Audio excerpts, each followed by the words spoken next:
Peter, you've been involved in American higher education for a long time and critical of it, actually, especially in recent years. Is it the best in the world? What's wrong?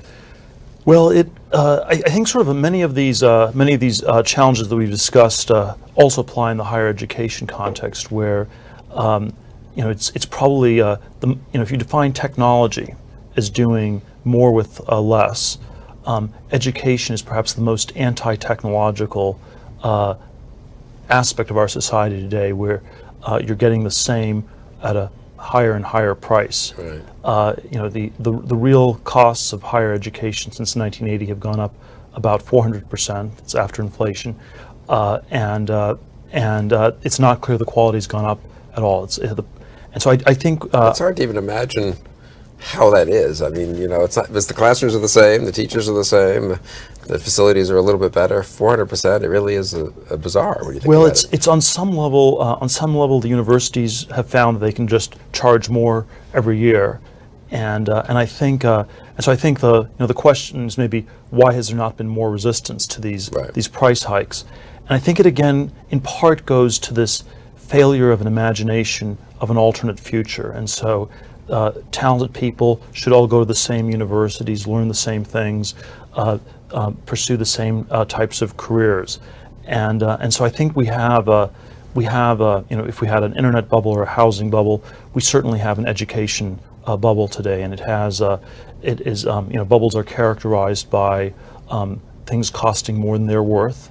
They're characterized by sort of intense psychosocial dynamics, so it's very hard for people to suggest that you should not go to the best college you can get into because people don't know what else to do. So again, this sort of failure of imagination of an alternate future.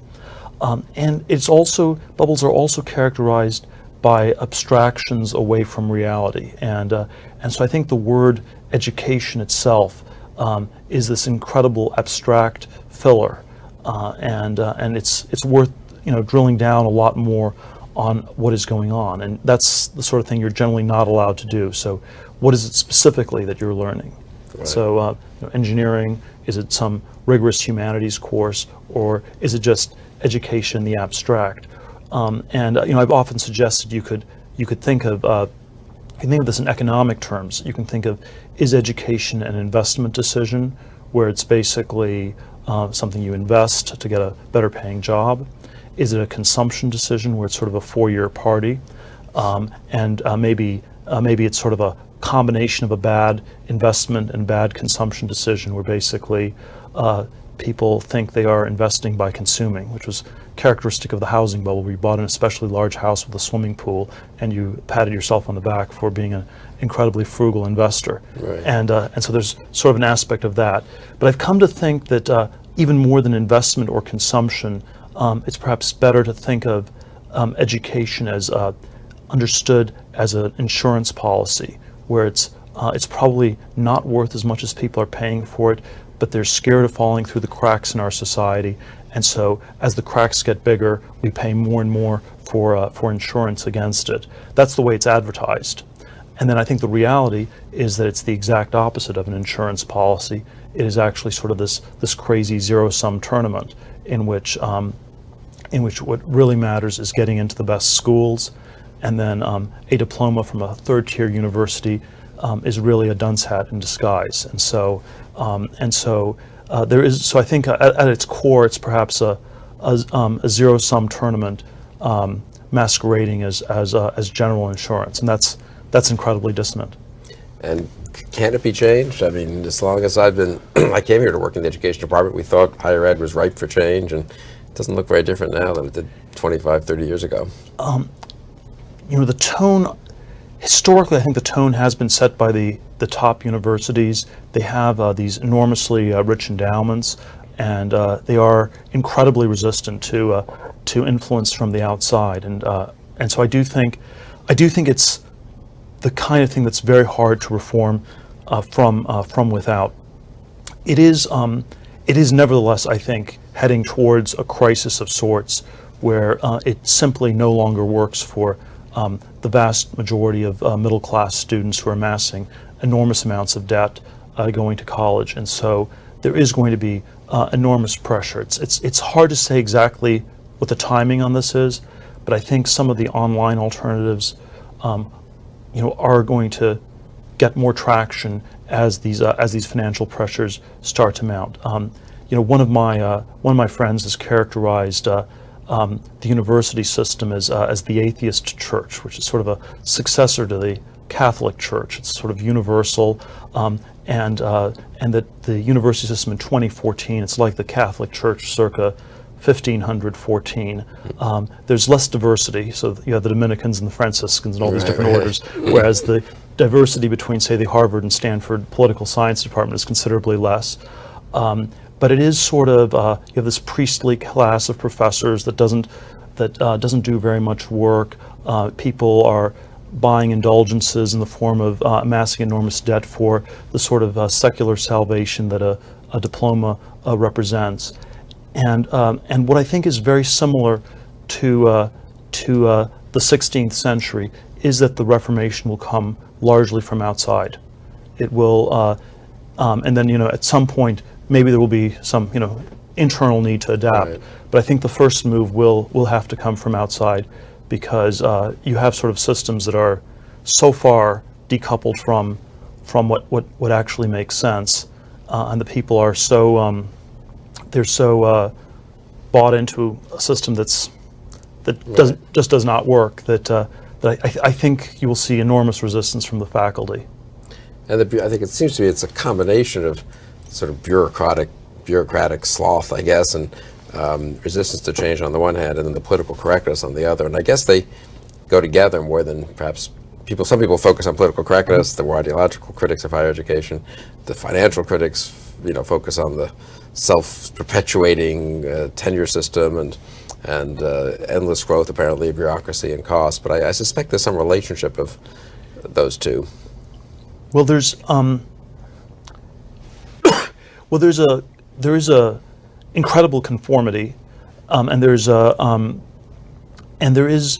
of the questions of how are you training people to think in different ways have really gotten lost sight of. I think it is striking how little of a focus there is on teaching in general, and there is sort of the subtle point where something goes from a not great system into an all-out racket, where how much sense does it make for professors to really invest in their graduate students and PhD programs when there's a sense that none of these people will get jobs anymore anyway? Right.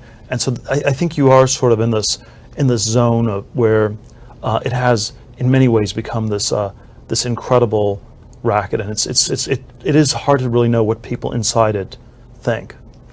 And I think just objectively, people say it's the best system ever, but just as an obvious matter, people are not as well educated today as they were, the elites at least, 70 or 80 years ago. People know fewer languages, they memorize less poetry, they're less familiar with history and just literature. I mean, just in very obvious ways, someone graduating, certainly from European universities, but maybe from American universities as well, just seems to me had a better education, leaving entirely aside politics here, than today, which is just sort of amazing. You think someone should be able, and that strikes me as also ripe for challenge. If someone set themselves up and said, we're going to really educate, this would be K through 12 too, obviously, we're going to provide a real education. There's no reason young people in 2014 should be less well educated than a young person was in 1914, but it's evidently the case in many ways, Yes, well, there is sort of an egalitarian assumption embedded in education where it's assumed that everyone is more or less the same, and therefore if you look at how well do people do who graduate from Harvard versus people who just have a high school diploma, and let's say they make twice as much money per year if they graduate from Harvard as with a high school diploma, it's assumed that this is prima facie evidence of how great the Harvard education is, when I think the reality is much more that it's a super selective selection effect, and so there's selection, there's signaling, relatively little sort of value-added learning. But because we have this egalitarian mindset, it's sort of hard to make the argument that it is just this selection rather than a value-added learning. The obvious way to illustrate this would be if you said that the top universities in the U.S. were doing as good a job as they claim, the most natural thing for them to do would be to increase enrollment.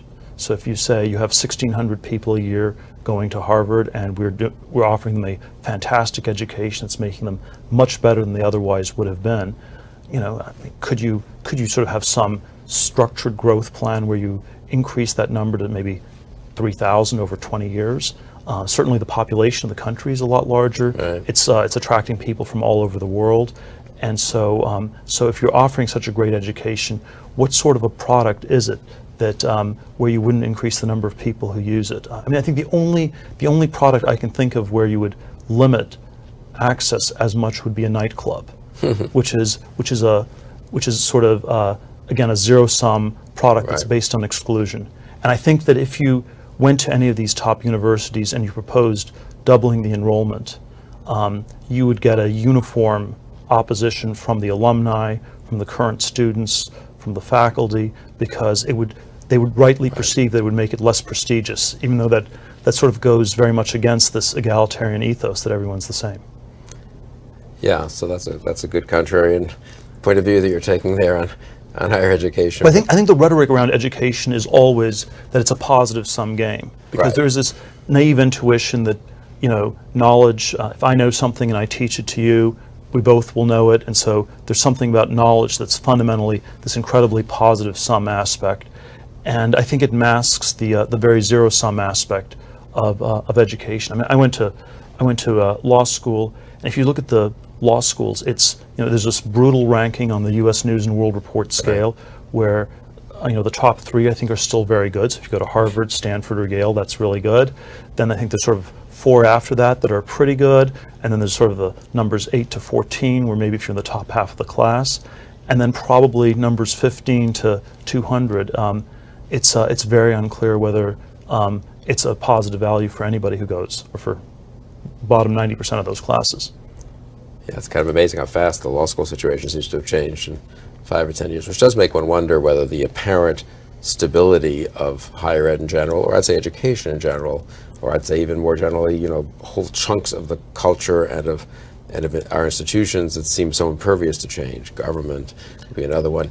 You do wonder whether, they can chug along for longer than one thinks, but then when things really hit, when things begin to change, it could all change faster than one thinks. So I think when I've looked at this, I think in the 1980s and 1990s, one saw rapidly escalating costs in education, but also increasing inequality in our society, and so it was at least correlated. It was always worth going to the top college because Right. you'd make more money and it would sort of seemingly make up for it. Post 2000, even though there still is a vast gulf between high school graduates and college graduates, it stopped widening. The costs have kept going up, and so the relative value of a college education has actually been going down since about 2000. If you say we're to measure the value of a college education by how many years does it take you to pay off your debt, the number of years was actually going down in the 80s and 90s because the premium was going up even faster than the costs were escalating. Post 2000, it's taking longer and longer to pay off the debt. So the relative premium has been in decline for 14 years now. And I think again 2008 was a bit of a watershed moment where all of a sudden there were sort of a lot fewer of these tracked positions available. When kids graduate from college and move back in with their parents, that was not part of the deal the parents had implicitly signed. It sounds like it's a sector of American life ripe for new founders to come along and do things as you did in tech and in Silicon Valley. But is it possible? I mean, could one? It's certainly it's incredibly distorted. It's one of the things that makes the education bubble different from, say, the housing or the tech bubble of the last decades, is that it is actually very hard to measure what the quality of education is. And so when people say things like, you'll figure it out in 20 years, there are things you will learn that are intangible but will help you 20 years in the future, somewhat cynical cut on that might be that, well, this is the sort of thing you say if you're running a scam, where you want to have a really long shelf life to it so people won't notice that they've been defrauded for a long time. But there is something about the immeasurability of education that's made the education bubble quite durable. But on the other hand, it probably also means that it's gotten bigger and bigger in a way that's extremely distorted. But I think we are at a point where it's going to start changing. And our backgrounds are in these elite universities. You went to Harvard. I went to Stanford. I think those are the ones that will be the last to change. And so we may be underestimating how much change is going to be happening in the next 5-10 years in this very broad swath of colleges where the cost-benefit calculation is not working in any sense of the word anymore. Yeah, no, I very much agree with that. But I do wonder also, even for elite students, if you think of the product as education as opposed to going to college, whether one won't over the next 10, 20, 30, 40 years, people will get educated in very different ways. Much less of it will focus on what actually happens in these accredited institutions of higher education, or maybe even K-12, or maybe the institutions will have to change, therefore, a lot in terms of... Well, it is a question whether there's a question how good are the elite institutions even for the people who go there. Right. So one of my friends who started at Yale in 2001, the dean welcomed the class by saying, "Congratulations, you're set for life. You got into Yale." And this is 17 years old. This seems slightly off. Like maybe it's true as long as you absolutely never believe it to be true. But if you actually were to believe that, it's probably quite toxic. And so I think that and insofar as it tracks people into probably safe trajectories, which may not turn out so great, as you said, I'm not so sure if it's even true at that level anymore. Yeah, I suspect that there's the K through 12 tracking to the elite universities sets people up in ways where when things don't quite work out automatically for them afterwards, they're not that resilient. They're not that able to recover.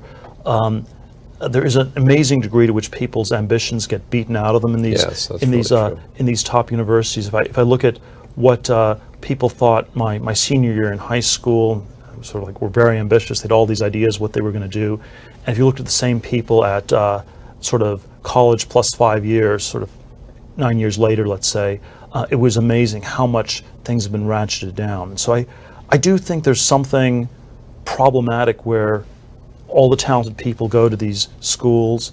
They're sort of evaluated on the same terms, and at the end, a lot of ambitions are beaten out of them. Probably the one that I think is even worse for people than Harvard in this respect might be Caltech, where you have these brilliant math, physics people, and after 4 years where you're in the middle of your class, you're convinced that the most you can do with your life is become a line engineer at Lockheed, and maybe you can go into mid-level management 20 years later.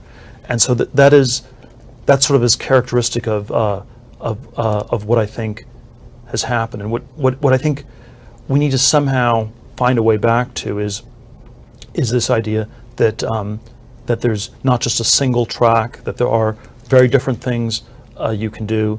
The question, what truth do you know that nobody agrees with you on?